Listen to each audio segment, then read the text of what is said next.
Buonasera a tutti.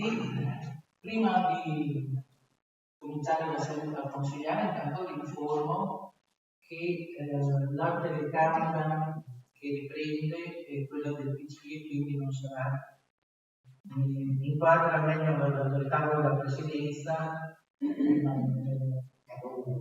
No, voi siete televisioni. E poi volevo ringraziare e dare il benvenuto al dottor Esposito, il nostro segretario. Cominciamo con l'appello. Grazie Presidente.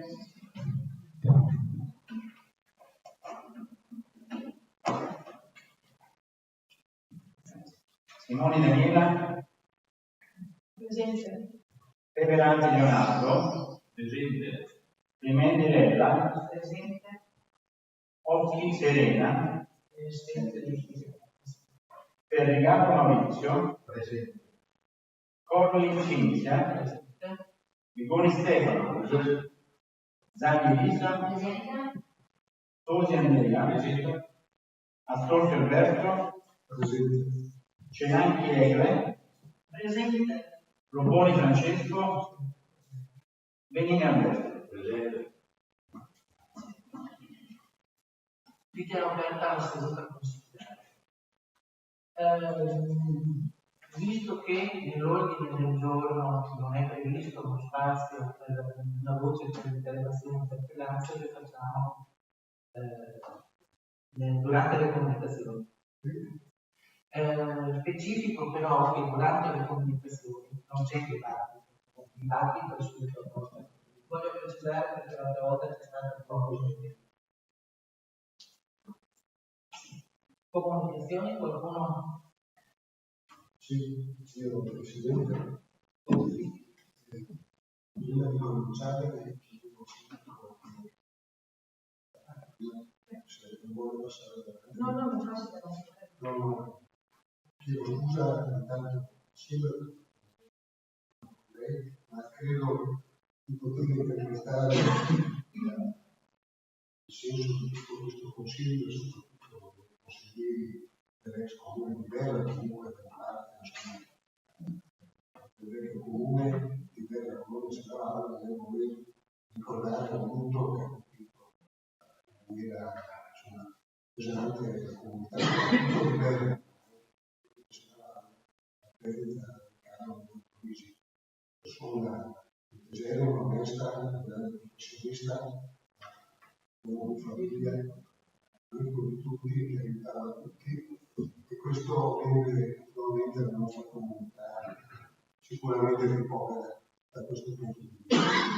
Non è una procedura, non solo di un studio che sindaco provare, però quando ci sono colpiti nell'intimo, come è successo a tutti i cittadini di Bella e le altre frazioni, la perdita di una persona esemplare è sempre colpire qualcosa che vale la pena giustificare e ricordare, proprio per l'esempio di dire dove sta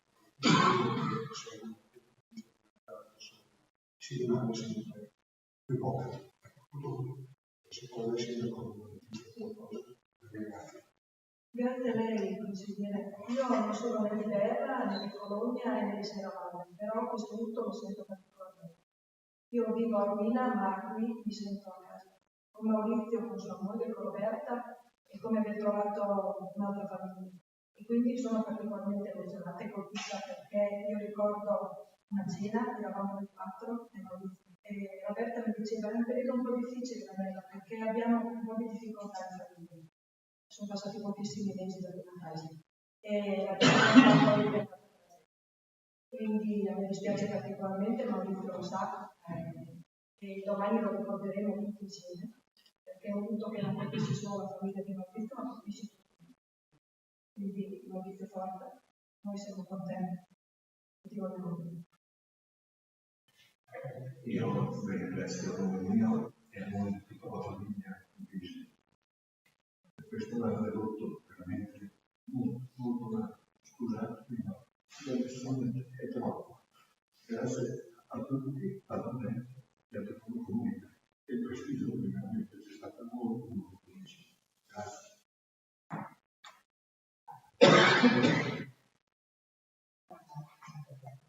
Ci sono? Cominciamo con le tolleranze, esempio prima, e successivamente progetto interpellato il centro funzionale del comune e scuole elementari. Proposto inserimento di un'intenzione straordinaria dello stabile nel piano di investimenti 2025. Chiedo scusa, non sono stato chiaro per cui in questo momento sono sbagliato. No, ce la faccio. In riferimento al comunicato stampa di questa amministrazione in data 19 settembre, in cui si riunì il servizio firmato dalla consigliera Cenacchi Reis, con la presente si conferma che quanto riportato dalla consigliera in data lunedì 9 settembre, che tutti i pazienti che dovevano recarsi presso l'ambulatorio di comune, compresi alcuni provenienti da Serralve, siano stati dirottati all'ambulatorio di Roferoviso, avvisato elettronicamente dalla segretaria della medicina di gruppo a causa dell'agibilità dei locali di comune. Ci piace constatare che anziché prendere atto del disagio recato agli utenti e del fatto che a Cologno il giorno 9 settembre sia stato sospeso il servizio infermieristico di medicina generale, si sia reagito minimizzando i fatti avvenuti, affermando di aver raccontato cose non vere, in quanto la mancanza di energia elettrica si è protratta ben oltre le ore 14:30. Premesso ciò, si evidenzia la situazione attuale della struttura che necessita di interventi urgenti e difficilmente potrà sopportare altri eventi atmosferici di pesante portata. Questo a fronte di una legittima segnalazione che è prerogativa di ogni consiglio comune. Pertanto si interpella il sindaco, ai sensi dell'articolo 11 del regolamento del Consiglio Comunale di Roma, per conoscere 1. Le misure che si intendono attivare nell'immediato per evitare che avvengano in futuro dei servizi simili e di primis ci permettiamo di suggerire l'installazione di misure in continuità per le attrezzature di indicazione degli ambulatori medici. 2. Se si sia considerato di inserire nel piano di investimenti la manutenzione straordinaria dello stadio ed in caso di risposta affermativa quali lavori si intendono realizzare. In attesa di una risposta del nostro gruppo propone di inserire la manutenzione straordinaria dello stadio ed in particolare ritiene che si deve intervenire a risparmio energetico con la sostituzione degli infissi con l'elettrificazione del controsoffitto del salone in entrata e con l'adeguamento dell'impianto di condizionamento e di riscaldamento. D. Per la sicurezza e la verifica dell'adeguamento dell'impianto elettrico. C. Per la piena fruizione del locale con l'ottenimento dei servizi igienici. D. Per l'utilizzo della zona esterna dello stadio e di possibilità della scalinata in entrata con un'adeguata copertura. Si consegna la presente interpellanza al segretario in questa sede si richiede viene approvata che nel caso in cui la sede non sia in grado di risposta immediata, questo consiglio comunale per avere risposta scritta nei termini previsti dal regolamento. E questo è tutto.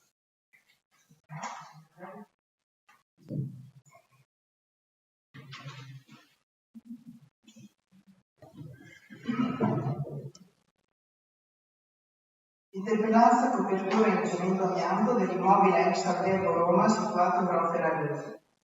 Premesso che alcuni cittadini ci hanno informato che in data 26/10/2016 l'allora sindaco di Roma Ferrarese, Antonio Giannini, aveva disposto con ordinanza numero 5/2016 protocollo 6373 allenata che il proprietario dell'immobile, censito al catasto fabbricante del comune di Roma Foglio 21, Marcella 9 su 1 provvedesse ad adottare tutte le azioni finalizzate alla riduzione del rischio causato dalla copertura del tetto dell'ex albergo Roma in piazza Mazzini numero 4 a Roma Ferrarese di circa 2000 metri quadri in eterni ed in alternativa alla bonifica mediante rimozione e smaltimento del suddetto manto di copertura, costituito da materiale ovviamente amianto. Considerato che, come si evince dalle fotografie che si trasmettono in allegato alla data odierna, il pericolo cemento amianto sussiste in quanto non si è ancora provveduto alla rimozione dello stesso.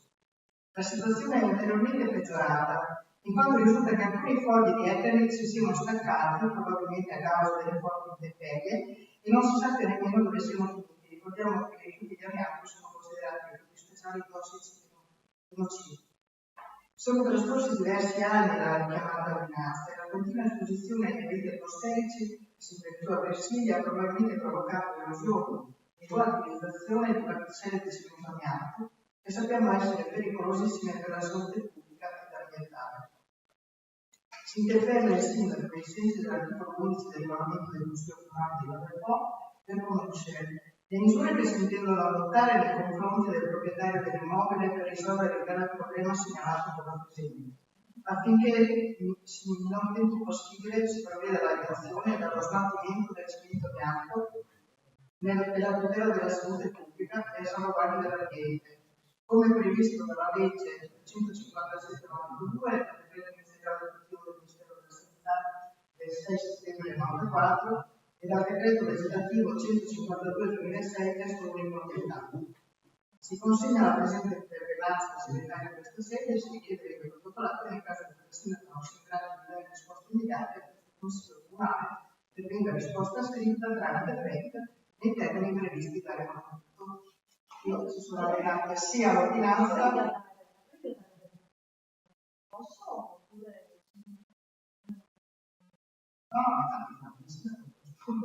posso rispondere ma perché? Scusi, posso? Guarda male. Il consegno al segretario si è allegato all'ordinanza del E allora, ai sensi del regolamento, l'interpellanza andrebbe prima protocollata e se la risposta orale si dice non prima di 10 giorni e non oggi. Quindi se fosse una domanda nessun problema, ma quando assume la veste formale e ufficiale di interpellanza poi bisognerebbe seguire lo schema regolamentare.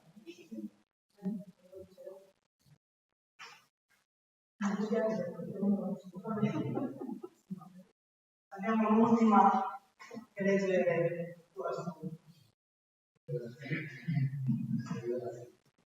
Oggetto interpellato nell'utilizzo delle forze armate nel domicilio del fuoco. Con riferimento a quanto dichiarato a Metro Stampa nella pubblica assemblea tenutosi il 20 settembre presso la sala Giudice, dove è stata fatta richiesta da parte del sindaco di Piero per compiti di vigilanza sul territorio, si interpella il signor sindaco ai sensi dell'articolo 11 del regolamento del Consiglio Comunale di Villa del Po per conoscere a. Quali sono i dati attualmente in possesso dell'amministrazione comunale sulla sicurezza del nostro territorio, quindi si disposizione della struttura referale, faccio vedere riferimenti anche dei nostri dati della referale non sono tutti disponibili, perché a volte alcuni sono segretati per i compiti di indagine, per cosiddetta altrimenti si rischia anche il competenza criminale. Giustamente. Considerato per il giudice. La situazione è tutta considerata che c'è dato può essere indicato o comunicato con il centro della sicurezza. In quale posizione si colloca il comune di Villa del Po rispetto ai dati degli altri comuni della provincia? Se in base a questi dati sussistono i requisiti minimi per chiedere un intervento d'urgenza del prefetto tramite il impiego delle forze armate operanti nell'ambito del progetto governativo Strade Sicure, se tale richiesta è stata concordata con le forze dell'ordine del territorio e se l'amministrazione comunale ha preso in considerazione il progetto regionale come di vicinato, perché se lo ritiene utile per la nostra comune. Riteniamo per motivi di chiarezza istituzionale di informazione ai cittadini di inviare allegata alla presente interpellanza una nota della Camera dei Deputati sull'invio delle forze armate in ambito di sorveglianza del territorio per motivi di ordine pubblico, ricordando oltremodo che l'esercito non ha competenza in materia di polizia giudiziaria. L'allegato è un estratto appunto preso dalla Camera dei Deputati, se ritenete per ragioni di tempo troppo lungo, guardate e noi facciamo perché non ci sono anche dei nostri presidenti per non allungare troppo tempo di questa interpellanza. Si consegna la presente interpellanza al segretario di questa sede, si richiede che venga protocollata e che nel caso come il sindaco non sia in grado di dare risposta. Abbiamo già chiarito il multis, anche qui per la difesa del controllo giustamente del sindaco. Immediata di dare immediatamente il Consiglio Comunale per venga risposta scritta tramite PEC e all'interno di questo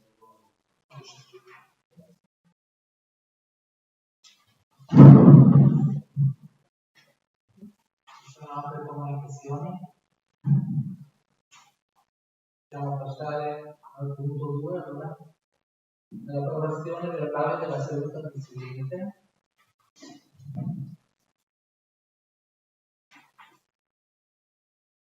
Favorevoli?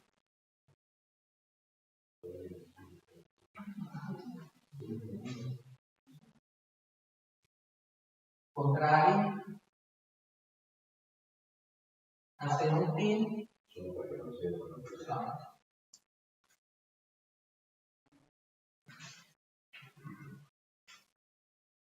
Allora passiamo al punto 3, che è l'approvazione del regolamento comunale per il benessere degli animali per una migliore convivenza con la collettività. Io la parola al sindaco qui. Grazie Presidente e buonasera a tutti. Allora, noi proponiamo a questo Consiglio l'approvazione del regolamento comunale per il benessere degli animali e una migliore convivenza con la collettività.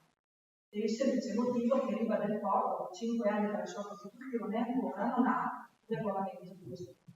Si utilizzava ancora quello del Comune di Ferra, e visto che è datato non era naturalmente aggiornato sulle normative, e quindi noi abbiamo preferito proporre a questo consenso l'approvazione di uno completamente nuovo e aggiornato. Diciamo che questo è un passaggio secondo me anche interessante, perché comunque la civiltà di una società si vede anche da come gestisce i propri animali, soprattutto partendo dal presupposto che Terra è stata interessata in questi ultimi mesi da problemi proprio per la detenzione, la cura e la custodia dei cani. Purtroppo cani di grande taglia, cani masticatori, che hanno creato qualche problematica ai cittadini soprattutto.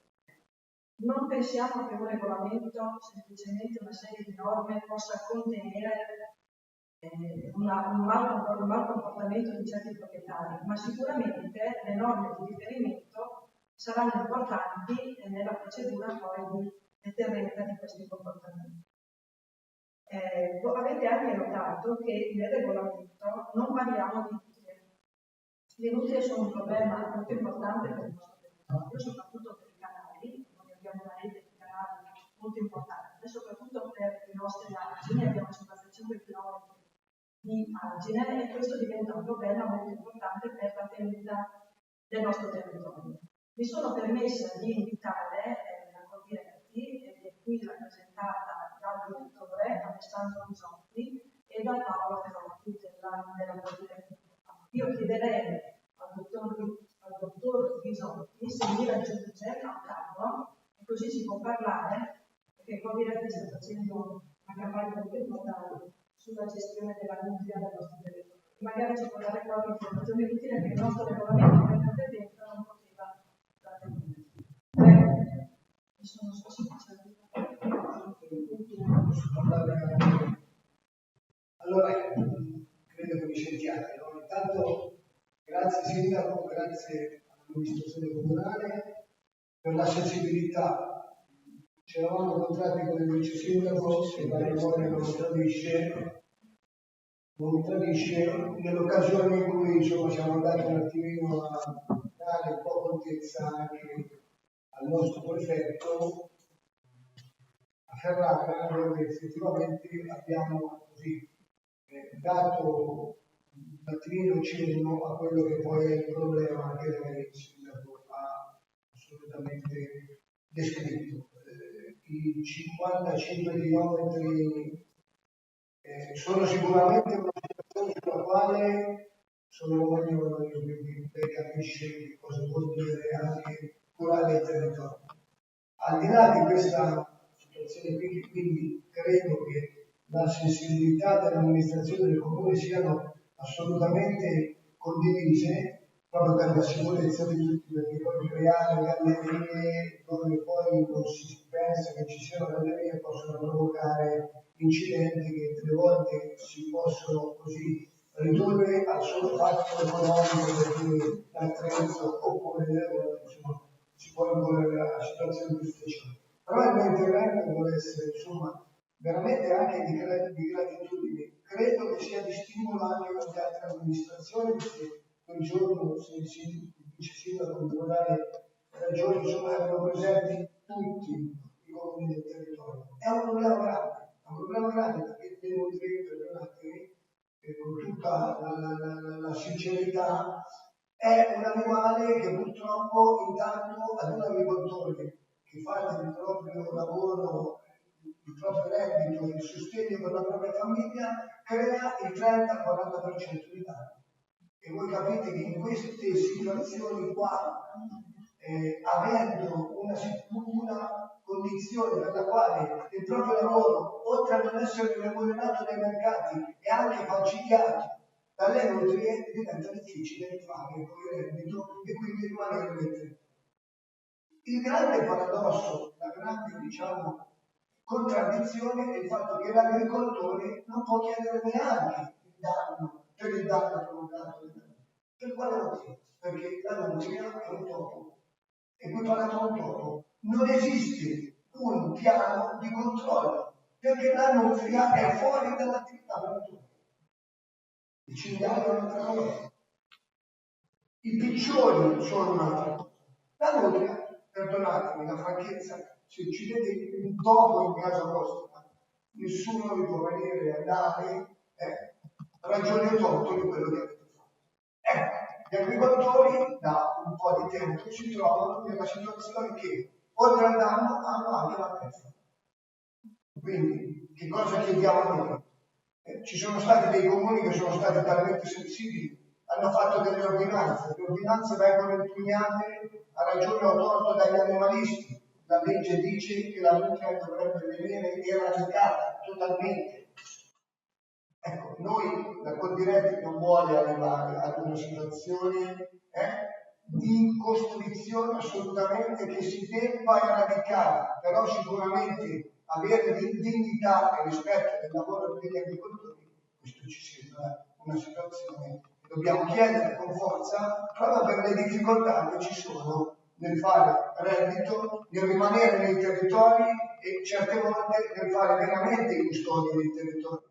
Non fosse altro quello che certe volte, ripeto, io sono romagnolo, succede purtroppo senza la responsabilità di nessuno. Poi vediamo che davanti a un ponte ci sono più legni che falegnameria che in una falegnameria. Voi capite che a Bagno di Romagna, io sto a Bagno di Romagna, la legna da albero costa 16 euro al quintale, un pensionato fa fatica certe volte a riscaldarsi, perché un conto che costi 8 euro, un conto che costi 16 euro. Lo stesso legname ha contribuito ad una esortazione che ha distrutto le fabbriche. Le nutrie sono nella condizione di dover creare disagio oltre alle condizioni, alla viabilità, perché avrete notato che per le strade un conto incontrate con una macchina, magari con un motore, con uno scooter. Al discorso degli argini, dei fossi, dei fiumi, e comunque penso che nella sostanza occorre avere anche una certa riconoscenza verso gli agricoltori che, oltre alle condizioni climatiche avverse, oltre ai mercati, oltre a tutte le condizioni che voi conoscete, non ultimo il discorso di una concorrenza sleale da tutti i prodotti che vengono spacciati per italiani e gli italiani non hanno niente. Abbiamo dei frutticoltori che per 5 anni non hanno prodotto, causa tutte le vicissitudini del caso, gelate, civici, eccetera, eccetera, hanno il prodotto, purtroppo i magazzini sono pieni di prodotti che non sono stati sicuramente prodotti nel nostro territorio, hanno fatto concorrenza sleale perché in alcuni paesi magari si usano delle molecole incuranti della salute che qua da noi sono magnifiche, assolutamente tantissimi anni. Torno a concludere perché non voglio portare via tempo ringraziando ancora, però credo che su tutti questi problemi elencati le nutrie possano essere gestite con un senso, un pochino di congruità, mettendo nella situazione dell'agricoltore, e l'agricoltore credo che abbia il diritto di poter produrre. Grazie mille per la vostra sensibilità e grazie anche per la possibilità di avermi fatto venire insomma a così presentare un problema che per noi è molto molto importante. Grazie a voi.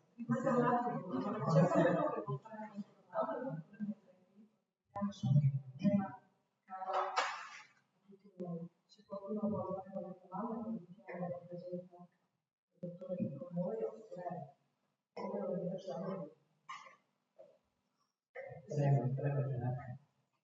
Sì, io volevo chiedere, forse non sono sufficientemente informata perché sono rimasta un po' indietro su questa memoria, però mi sembrava che a livello provinciale ci fosse un piano per poter cercare di fermare, arginare questo fenomeno. Mi ricordo che venivano fornite anche le gabbie apposta per catturare questi animali. Dopo so che qualche cacciatore vedo dei pannellini particolari per poterli anche uccidere, adesso non so se questo sia ancora valido, perché ritengo che effettivamente la mucchia sia uno degli animali più pericolosi del nostro territorio. Grazie. Grazie per la domanda che è assolutamente pertinente. Anche lì siamo in una contraddizione. Allora, le gabbie effettivamente ancora esistono come strumento di prevenzione e di cattura. Che cosa succede? C'è una parte di popolazione che sicuramente non è d'accordo di mettere il topo, perdonatemi, nella gabbia e rompe la gabbia. Quindi la gabbia, oltre a non essere più efficace, è anche una dispersione di denaro che è efficiente fino a un certo punto e poi dopo viene assolutamente, diciamo così, rotta per quella condizione che abbiamo detto prima.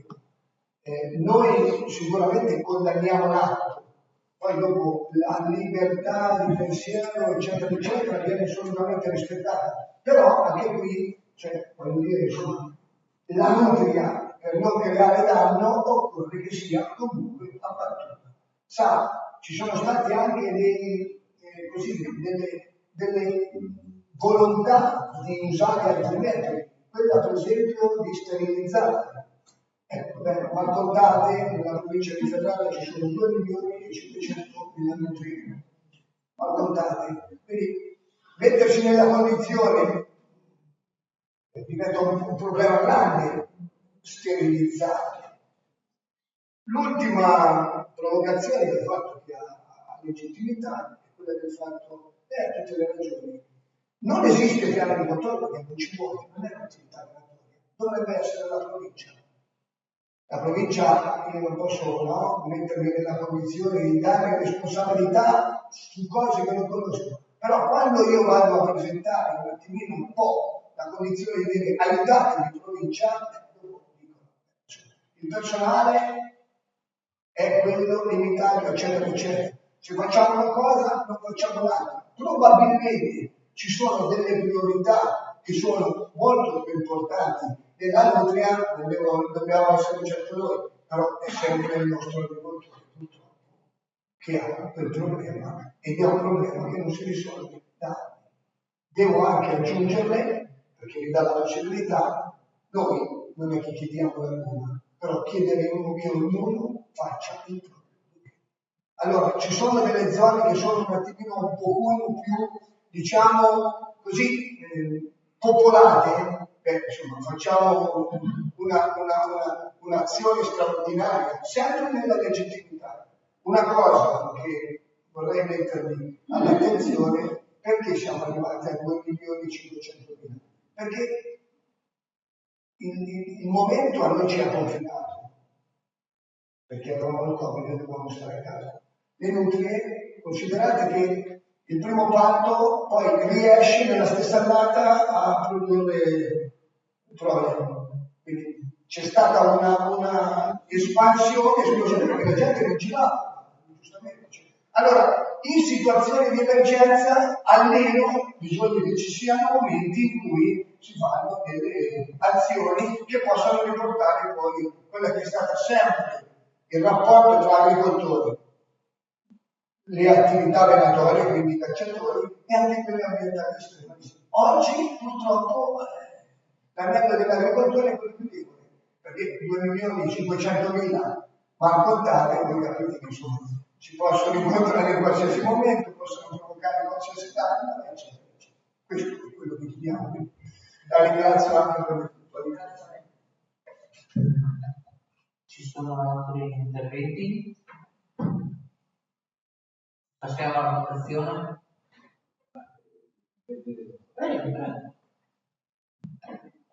Allora, noi perché si è parlato di industrie e stiamo provando un regolamento delle nutrie dei produttori in generale, perché mi pare di capire che anche l'ISPIC finalmente si sta presentando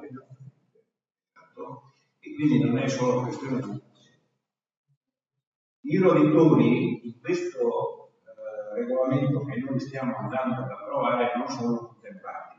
Non sono contemplati perché quando parliamo di provincia di Ferrara e di roditori parliamo di nutria, cioè per lo più la nutria è regolamentata dalla provincia. Io non mi spiego, io ho partecipato molto volentieri alla vostra manifestazione, eccetera. E ho visto veramente della gente che poneva, e anzi ringrazio di aver avuto anche la possibilità di intervenire davanti alla prefettura, e ho visto gente che poneva problemi che sono problemi degli agricoltori, ma mi pare di dire che il comune che si espande per 55-50 km di argini, ed è stato un intervento davanti alla prefettura, non può far finta di nulla. Qualcuno mi dice che le nutrie in Govena, nelle nostre Govene, non esistono. Questa è una fesseria, lo dico in maniera chiara, perché chi come me gira in Govena, perché tutti noi giriamo in Govena, abbiamo le Govene, le nutrie in Govena ci sono in comune. Le nutrie fanno le tane, le nutrie come abbattono gli argini in campagna, fanno le tane anche nelle nostre argini. Quindi io non so fino a che punto noi possiamo venderci indipendentemente dall'agricoltura di essere tranquilli. Poi le nutrie sono di una certa portata, ci sono nutrie che sono molto grandi. Quindi in strada noi abbiamo dei rischi che sono veramente grandi per incidenti stradali, eccetera. Io inviterei questo Consiglio Comunale, non qui stasera, ma nel prossimo Consiglio Comunale, magari anche d'accordo tra i gruppi, perché ho il modo di avere anche l'unità del Consiglio Comunale, di prevedere un ordine del giorno, ma non che dica grandissime cose, basta una pagina, invitare la provincia di Ferrara ad essere molto più stringente nel contrasto alla nutria, perché io vi posso garantire, che chi ha il patentino per uccidere le nutrie è come avere un patentino aerospaziale, cioè non c'è più nessuno che va a fare questi tipi di esami. I cacciatori diminuiscono di anno in anno perché ormai sono contrastati da una mentalità che io assolutamente non condivido, che questo è un problema mio, e quindi avendo anche meno cacciatori, che poi il cacciatore non può uccidere la nutria, deve avere il patentino per uccidere la nutria. Ma a dire mi ha detto 1000 anni, dove vogliamo arrivare? Cioè dove vogliamo arrivare? Allora, questo è, ed è per questo che noi abbiamo è un regolamento che prevede un discorso del benessere animale, la convivenza, eccetera, eccetera, che come me ha sempre avuto un animale in casa, lo so benissimo che cosa significa avere un animale domestico, eccetera. Ma qui stiamo parlando di un animale che fa solo ed unicamente danni e che ha avuto un'esplosione come il Covid, sono veramente prolifici, sono prolifici in maniera esponenziale, e quindi io concludo perché forse grazie di aver partecipato, ma invito questo Consiglio Comunale nel capigruppo a trovarsi e fare un ordine del giorno per il prossimo Consiglio Comunale congiunto, in modo di avere un'unità, si concorda, e per fare una bella cosa a livello comunale per mandarlo in provincia, perché la provincia cominci a ragionare in maniera seria, indipendentemente, lo dico qui perché mi rendo responsabile io, non parlo non di nessuno, ma solo io, da ambientalisti, animalisti, eccetera, che ormai io dico non se ne può più.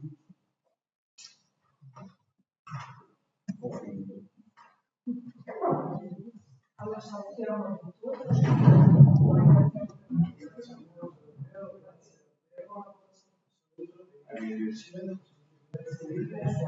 Un saluto a tutti, grazie Damiano per la visita. Posso fare un'ulteriore ultima precisazione? Allora, questo regolamento sarà anche l'adozione di questo regolamento sarà anche propedeutica. Finalmente, arrivederci con grazie. Sarà propedeutica alla convenzione che presto finalmente stipuleremo con l'associazione ENFA, il comune e le volontarie per la gestione delle colonie felline. Perché anche purtroppo le colonie felline e i gatti sono un problema molto sentito, molto articolato e finalmente pare che siamo ormai nell'imminenza di stipulare questa convenzione che ci aiuterà molto nella gestione e supporto dei volontari. Grazie.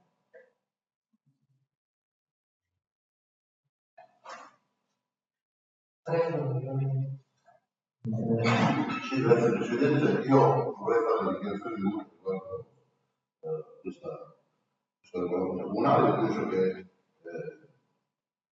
bene ha fatto l'amministrazione a volerlo mettere all'ordine del giorno e approvarlo, anche se erano diversi anni che eravamo senza, modificando quello che era un'esigenza del territorio.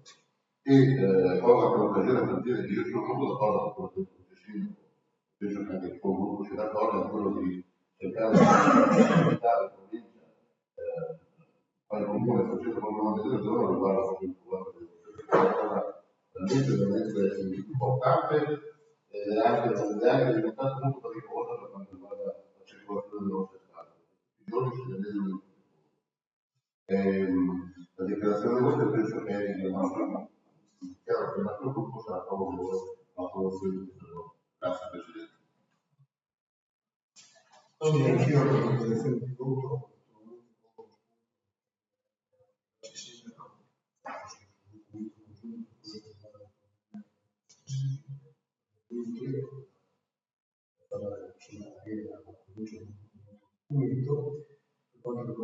Per quanto riguarda invece il movimento,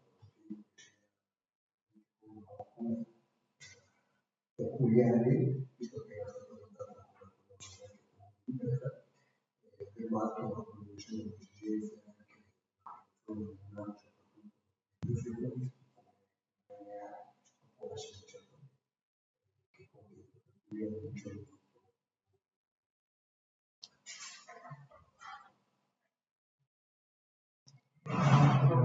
sono favorevoli e siamo molto favorevoli su dar seguito anche a quello che si diceva Nardo, vice sindaco. Colgo l'occasione per dire che anche dal comune di Villa del Po possono partire degli input verso i livelli più alti per risolvere oltre a questa questione anche molte altre questioni. Quindi nella riunione che il gruppo diceva mi rende molto che qualcuno del comune partecipa alla loro vita andasse laddove c'è la radice del problema per cercare di risolverlo. Molto spesso probabilmente non ce la faremo neanche perché in certi casi nuovamente sensibilizzeremo e magari qualche volta avremo anche successo. Spero che questo vero sia uno dei casi dove possiamo andare assieme. Passiamo alla votazione. Favorevoli?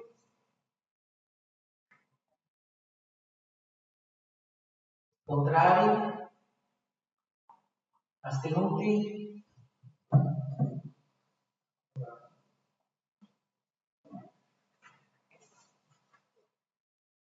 Passiamo adesso al punto 4, che è l'approvazione dell'organizzazione di bilancio per il finanziamento di spese correnti e applicazione del razzo minimo per l'estinzione anticipata di mutui. E qui interviene il dottor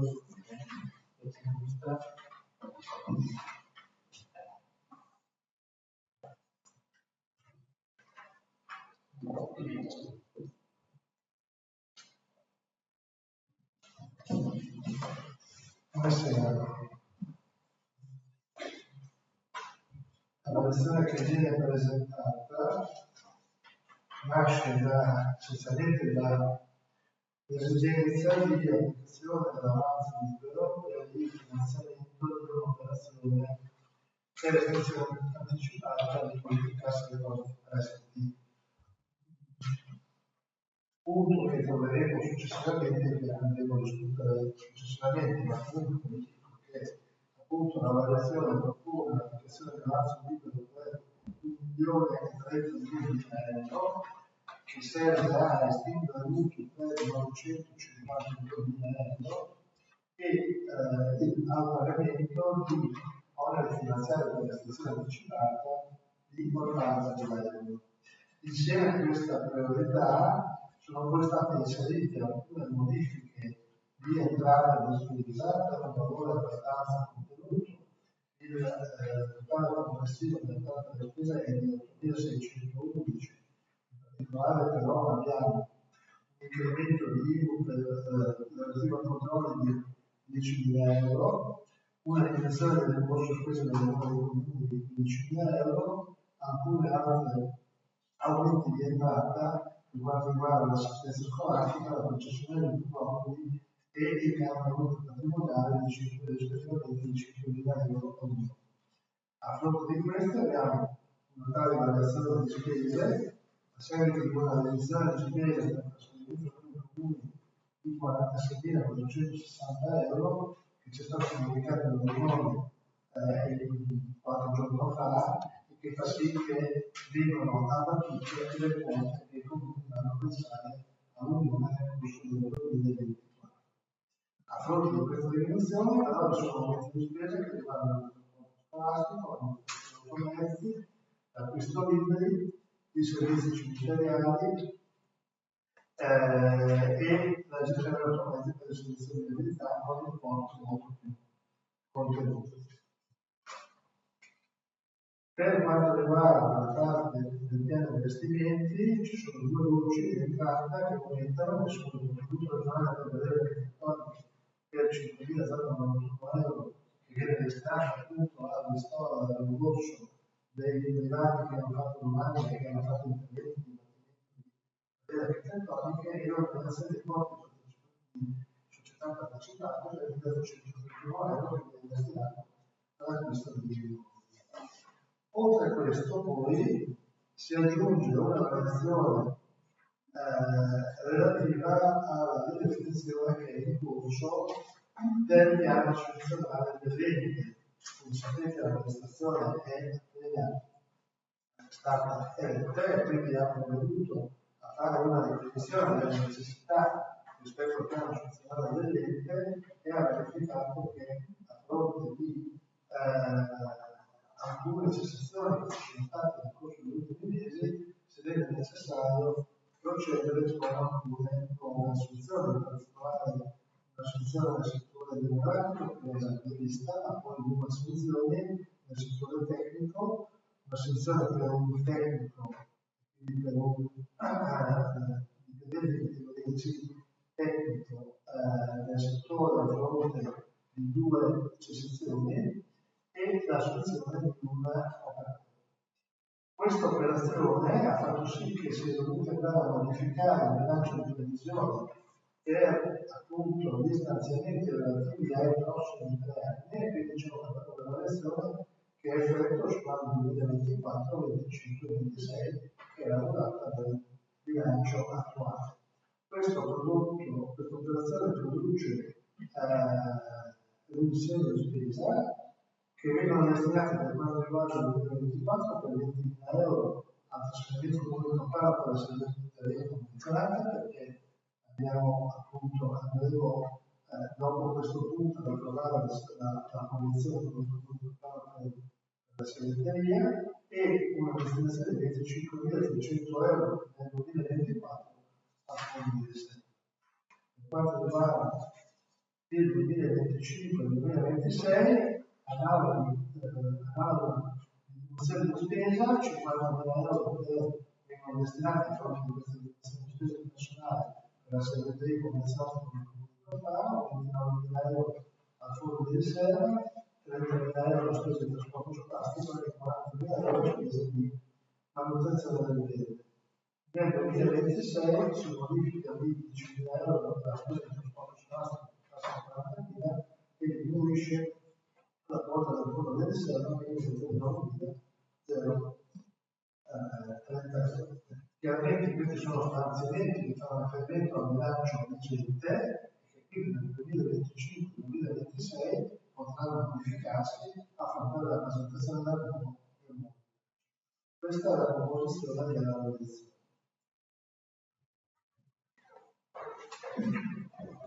Sono interventi?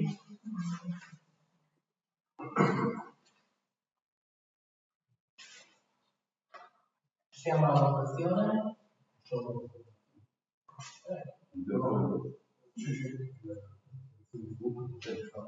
Considerato il dispositivo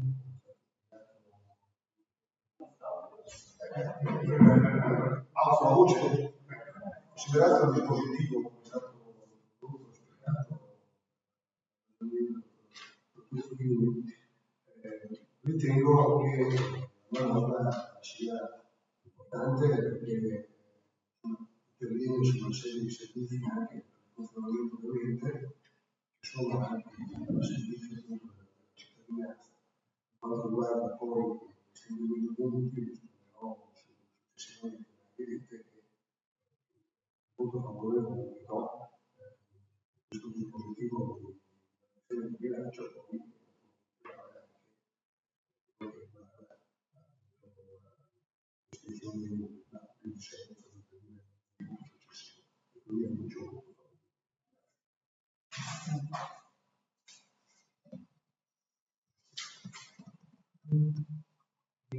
Grazie Presidente.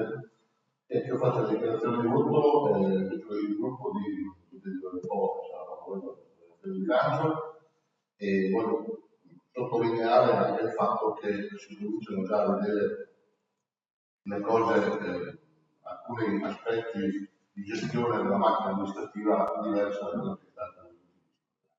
Grazie.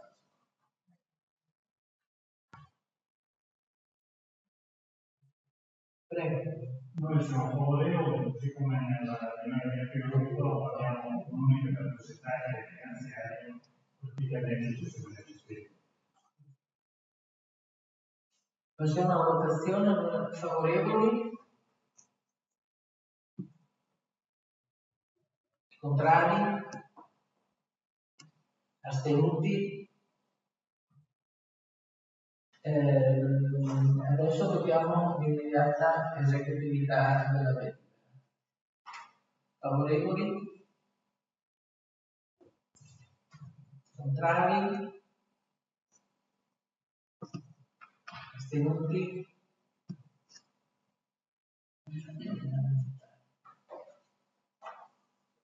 Passiamo al punto 5, che è l'approvazione di schema di convenzione per la gestione in forma associata della segreteria comunale tra i comuni di Copparo e Riva del Po. Penso che sia un po' da dire, avremo insieme a Copparo gestiremo appunto l'agricoltura. Posso dire io? Noi eravamo senza il segretario comunale dal momento in cui ci siamo insediati e riteniamo che con una convenzione con il comune di Copparo, con il nuovo segretario che saluto e ringrazio perché è la prima volta che partecipa al nostro consiglio comunale, riteniamo di poter fare questa convenzione perché è una convenzione che prevede 2 quinti per noi e 3 quinti per Copparo, cioè 3 giorni il dottore Esposito sarà a disposizione di Copparo e 2 per noi. La convenzione prevede che noi rimborsiamo il dovuto al comune di Copparo che prenderà l'aumento delle spettanze. Riteniamo che questa sia un'operazione per noi, oltre che vantaggiosa dal punto di vista economico, ma anche nel quadro complessivo del territorio di cui è considerato teniamo anche con una selezione, il compostato sia veramente una cosa per me veramente fatta bene e con giudizio. Quindi noi abbiamo colto questa disponibilità, la riteniamo una grande e noi una grande soddisfazione e una grande opportunità. Quindi questa è, quindi lo schema di convenzione prevede, ripeto, per Esposito 3 giorni a comune di Coppa, 2 giorni a comune di terra, e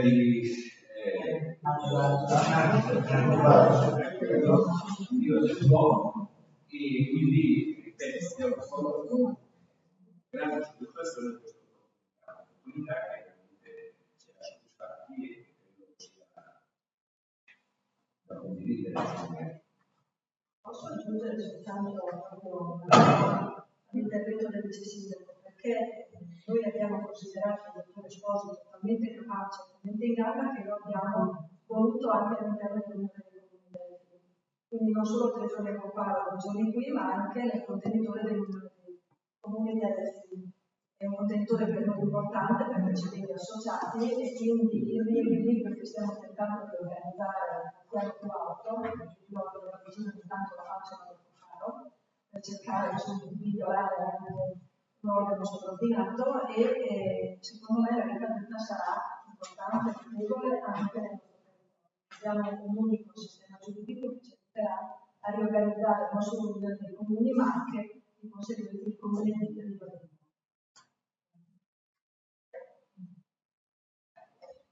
Prego, intanto sono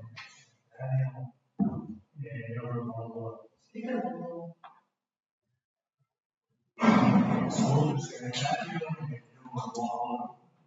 che è una battuta, non è se prima avevamo un segretario qui, un segretario là, adesso con un segretario facciamo è molto bravo.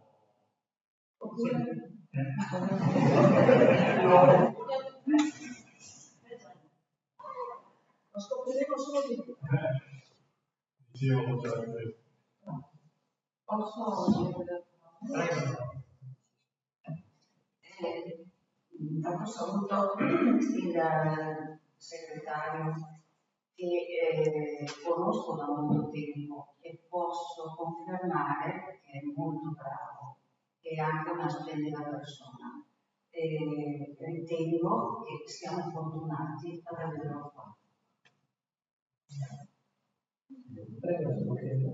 Sì, anch'io nel problema riferisco al segretario, che fa una cosa importante, tanto che lo si scrive anche nei comuni, che chi conosce la storia sa che la situazione del segretario dell'Unione dei Comuni nell'ultima legislatura è stata un po' difficilotta. Appunto, quindi sottolineo anch'io questo aspetto e non posso solo esattamente dare del minuto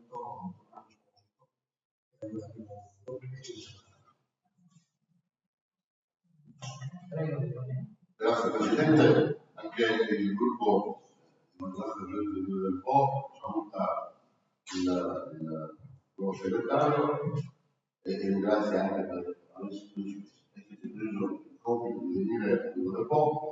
Siamo un'amministrazione nuova, siamo un'amministrazione costante, probabilmente solamente andare avanti, perché abbiamo voglia veramente di dare un passo diverso al nostro territorio.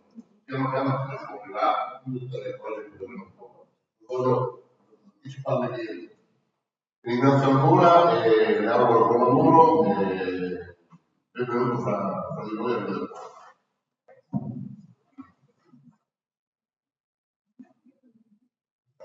Passiamo alla votazione. Favorevoli? Contrari? Astenuti? Votiamo anche l'immediata esecutività del delibera. Favorevoli? Contrari? Astenuti?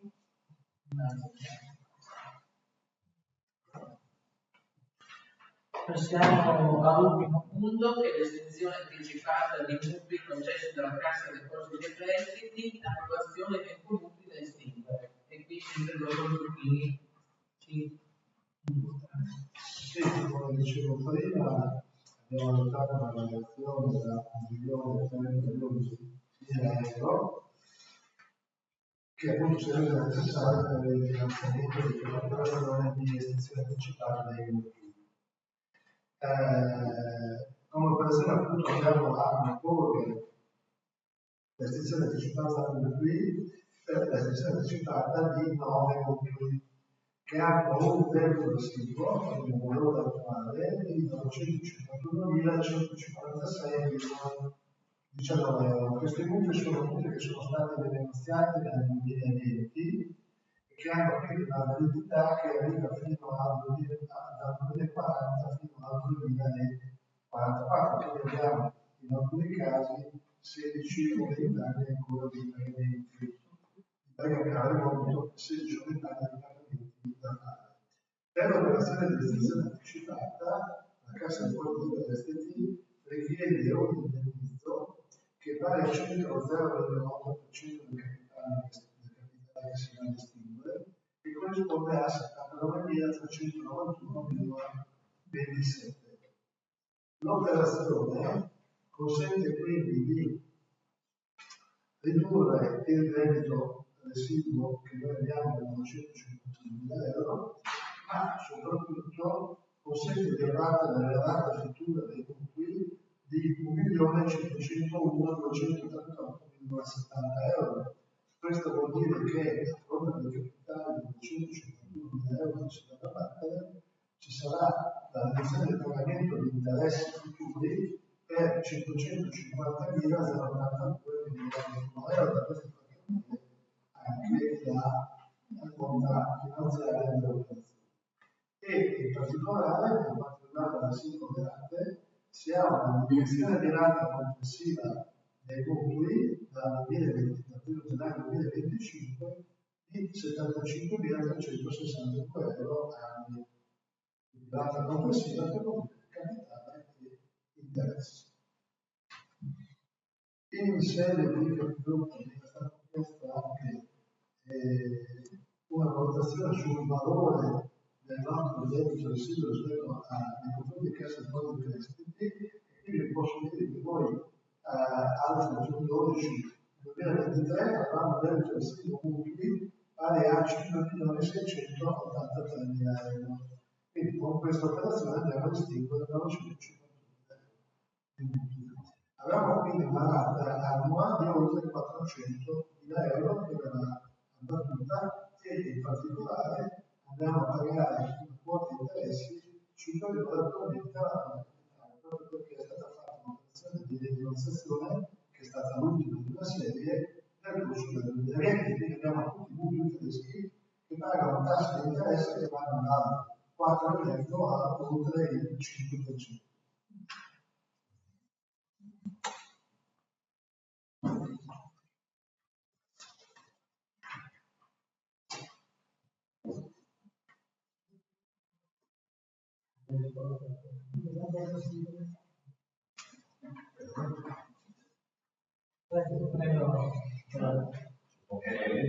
Una frase solo per dire quando il dottor Zucchini ci ha prospettato questa possibilità, noi eravamo completamente appena insediati e devo dire l'abbiamo colta praticamente, dico immediatamente, perché pensare di rinunciare a un calo del debito di questo genere a fronte di interessi del 4,5 a oltre il 5% e avendo la possibilità di farlo, ci sembrava un'occasione più che da cogliere praticamente immediatamente. Noi pagheremo 75.000 euro in meno più nel 2024 di rata, e questo ci dà anche lo spiro sul bilancio complessivo. Solo questo e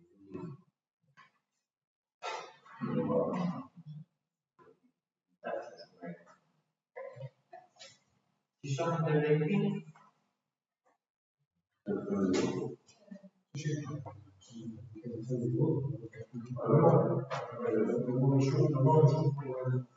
Come dicevo prima,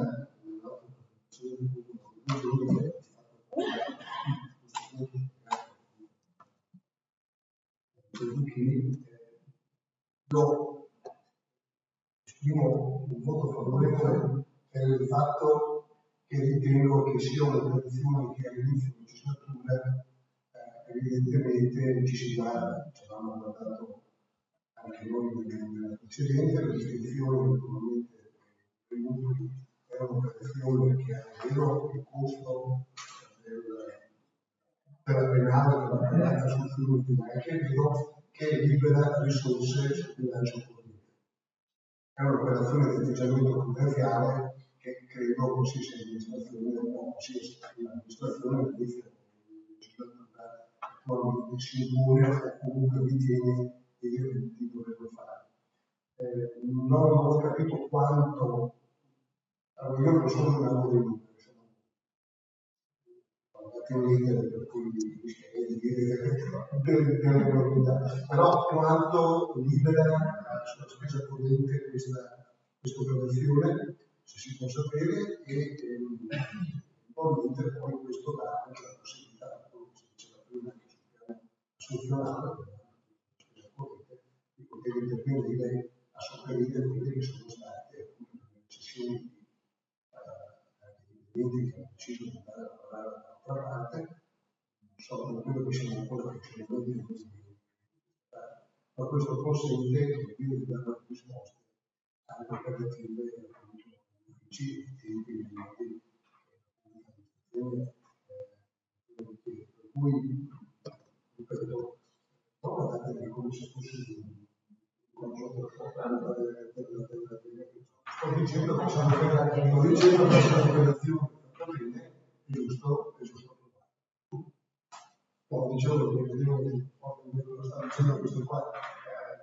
Ribadisco per me l'importante è la funzionalità dell'ente e questa operazione normalmente la funzionalità. Quindi io voto questo. Non è una battuta di piacere.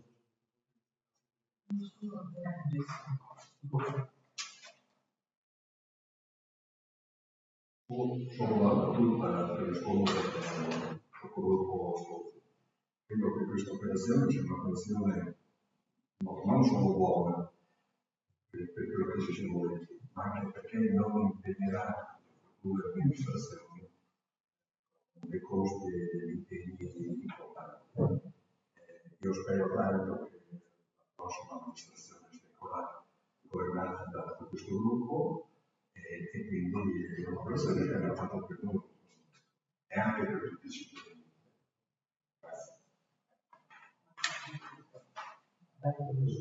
Grazie Presidente, la giustificazione di voto, esprimendo il parere favorevole per questa restrizione di questi numeri e voglio sottolineare il fatto che, come diceva Maurizio, stiamo cercando di riuscire a contenere quello che sono stati dei fatti precedentemente per vedere di riuscire a dare risorse per gestire meglio quello che è il nostro territorio, dando possibilità di spesa per quanto riguarda la spesa corrente. Dunque noi, ripeto, il nostro gruppo della gente di Verpo è favorevole a questa istituzione.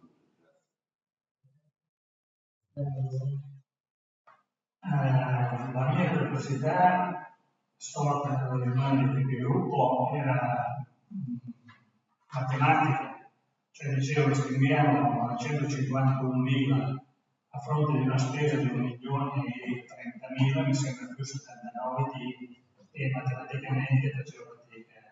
In seconda lettura, a fronte dei dati che sono stati dati dalla collezione che viene fatta su questa legislatura e anche sulle prossime, come dicevo adesso, devo dire che oltre a una bella protezione dal punto di vista politico, mi sembra anche finanziaria, spiegava la prima, l'aveva spiegata anche in epilogo, era sfuggito, in particolare del futuro. Quindi una valutazione che noi non possiamo essere fuori.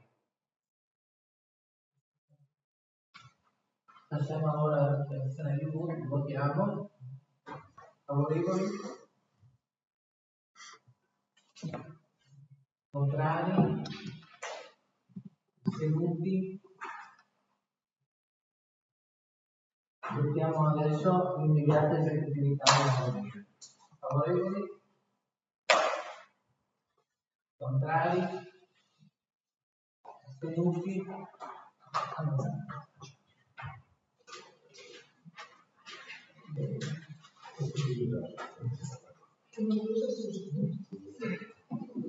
Sono le 22:07 e dichiaro chiusa la seduta consigliare. Buonasera.